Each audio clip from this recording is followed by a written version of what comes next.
पद है, न पैसा है, न व्यवसाय है, न गृहस्थी चलाने वाली वो आय है।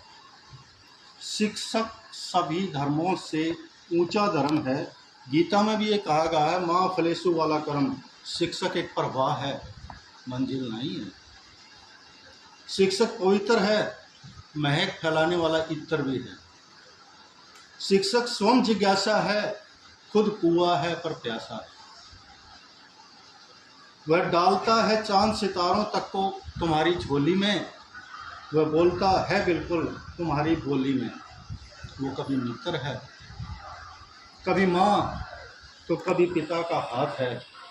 उन बच्चों के लिए साथ ना रहते हुए भी ताउम्र का साथ है। वह नायक, खलनायक, तो कभी विदूषक बन जाता है, क्योंकि कई बार हम पढ़ाते हैं तो गुस्सा भी आ जाता है और बच्चों को पीटा भी जाता है।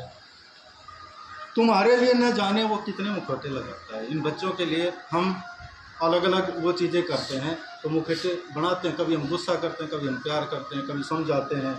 इन मुखौटों के बाद भी वह संभाव है, फिर उसका वही भाव है। क्योंकि हम बच्चों के ऊपर गुस्सा कर देते हैं, एक आधा थप्पड़ भी लगा देते हैं, और आजकल तो नहीं मारते, लेकिन पहले हम डंडे भी मारा करते।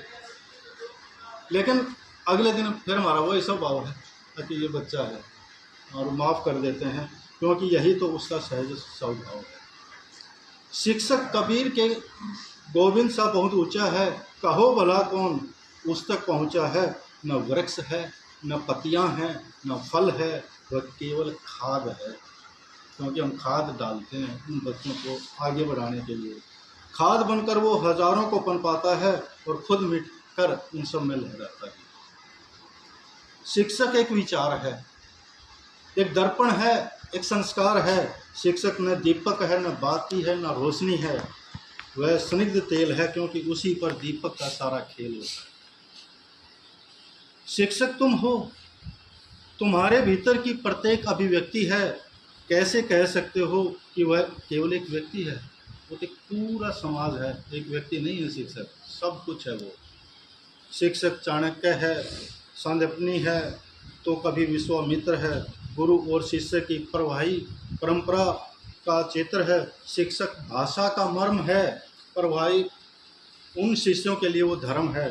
साक्षी और साक्ष्य है, चिर अन्वेषित लक्ष्य है। शिक्षक अनुभूत सत्य है, सोम एक तथ्य है। शिक्षक को ऊपर को उर्वरा की हिम्मत हो, सौ की आवृत्तियों के द्वारा पर के विकास की कीमत है। वह इंद्रधनुष है जिसमें सभी रंग हैं, कभी सागर है, कभी तरंग है। वह रोज़ छोटे छोटे सपनों से मिलता है, मानो उनके बहाने सोम खिलता है। वह राष्ट्रपति होकर भी पहले शिक्षक होने का गौरव है। वह पुष्प का बाह्य सौंदर्य नहीं, कभी न मिटने वाला सौरभ है। बदलते परिवेश की आंधियों में अपनी उड़ान को जिंदा रखने वाली पतंग है। अनपढ़ और बिखरे विचारों के दौर में मात्राओं के दायरे में बद भावों को अभिव्यक्त करने वाला वो छंद है।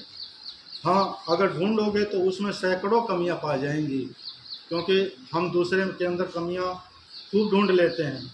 हाँ, ढूंढोगे तो उसमें सैकड़ों कमियां नज़र आएंगी। तुम्हारे आसपास जैसी ही कोई सूरत नज़र आएगी, लेकिन यकीन मानो जब वह अपनी भूमिका में होता है तो ज़मीन का होकर भी वो आसमान सा होता है। अगर चाहते हो उसे जानना, ठीक ठाक से पहचानना, तो सारे पूर्वाग्रहों को छोड़ दो, मिट्टी में गाड़ दो, अपनी आस्तीन पर लगी अहम की रेत झाड़ दो। फाड़ दो वो पन्ने जिनमें बेतुकी शिकायतें हैं, वो काट दो वो जड़ें जिनमें छुपे निजी फ़ायदे हैं। फिर वो धीरे धीरे सत्य समझ आने लगेगा, अपने सत्य स्वरूप के साथ तुम में समाने लगेगा। तो ये एक कविता थी जो शिक्षकों के प्रति समर्पित है।